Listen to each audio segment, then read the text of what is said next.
जय श्री कृष्ण सभी भक्तजनों को। आज हम जया एकादशी की व्रत कथा सुनेंगे। तो शुरू करते हैं। बोलो विष्णु भगवान की जय। धर्मराज युधिष्ठिर बोले, हे भगवान, आपने माघ के कृष्ण पक्ष की षठतिला एकादशी का अत्यंत सुंदर वर्णन किया। आप शिवदेज, अंडज, उग्धदिज और जरायुज चारों प्रकार के जीवों के उत्पन्न, पालन तथा नाश करने वाले हैं। अब आप कृपा करके माघ शुक्ल एकादशी का वर्णन कीजिए। इसका क्या नाम है, इसके व्रत की क्या विधि है और इसमें कौन से देवता का पूजन किया जाता है। श्री कृष्ण कहने लगे कि हे राजन, इस एकादशी का नाम जया एकादशी है। इसका व्रत करने से मनुष्य ब्राह्मण हत्या पापों से छूटकर मोक्ष को प्राप्त होता है तथा इसके प्रभाव से भूत पिशाच आदि योनियों से मुक्त हो जाता है। इस व्रत को विधि पूर्वक करना चाहिए। अब मैं तुमसे पद्म पुराण में वर्णित इसकी महिमा की एक कथा सुनाता हूँ।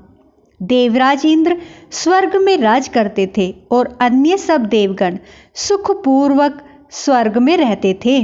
एक समय इंद्र अपनी इच्छानुसार नंदनवन में अप्सराओं के साथ विहार कर रहे थे और गंधर्व गान कर रहे थे। उन गंधर्वों में प्रसिद्ध पुष्पदंत तथा उसकी कन्या पुष्पवती और चित्रसेन तथा उसकी स्त्री मालिनी भी उपस्थित थे। साथ ही मालिनी का पुत्र पुष्पवान और उसका पुत्र माल्यवान भी उपस्थित थे।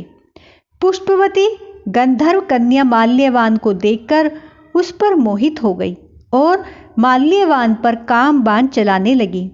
उसने अपने रूप लावण्य और हाव भाव से माल्यवान को वश में कर लिया। हे राजन, वह पुष्पवती अत्यंत सुंदर थी। अब वे इंद्र को प्रसन्न करने के लिए गान करने लगे, परंतु परस्पर मोहित हो जाने के कारण उनका चित्त भ्रमित हो गया था। इनके ठीक प्रकार से गान न करने से और स्वर की ताल ठीक से नहीं होने से इंद्र इनके प्रेम को समझ गया और उन्होंने अपना अपमान होते समझकर उन्होंने उनको शाप दे दिया। इंद्र ने कहा, हे मूर्खों, तुमने मेरी आज्ञा का उल्लंघन किया है, इसलिए तुम्हारा धिक्कार है। अब तुम दोनों स्त्री पुरुष के रूप में मृत्युलोक में जाकर पिशाच रूप धारण करो और अपने कर्म का फल भोगो। इंद्र का ऐसा शाप सुनकर वे अत्यंत दुखी हुए और हिमालय पर्वत पर दुखपूर्वक अपना जीवन व्यतीत करने लगे। उन्हें गंध, रस तथा स्पर्श आदि का कुछ भी ज्ञान नहीं था। वहां उनको महान दुख मिल रहे थे। उन्हें एक क्षण के लिए भी निद्रा नहीं आती थी। उस जगह अत्यंत शीत था, इससे उनके रोंगटे खड़े रहते और मारे शीत के दांत बजते रहते। एक दिन पिशाच ने अपनी स्त्री से कहा कि पिछले जन्म में हमने ऐसे कौन से पाप किए थे जिससे हमको यह दुखदायी पिशाच योनि प्राप्त हुई है।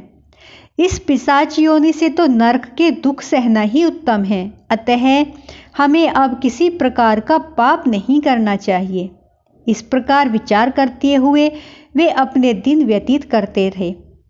दिव्य योग से तभी माघ मास में शुक्ल पक्ष की जया नाम की एकादशी आई। उस दिन उन्होंने कुछ भी भोजन नहीं किया और न कोई पाप कर्म ही किया, केवल फल फूल खाकर ही दिन व्यतीत किया और सायकाल के समय महान दुख से पीपल के वृक्ष के नीचे बैठ गए।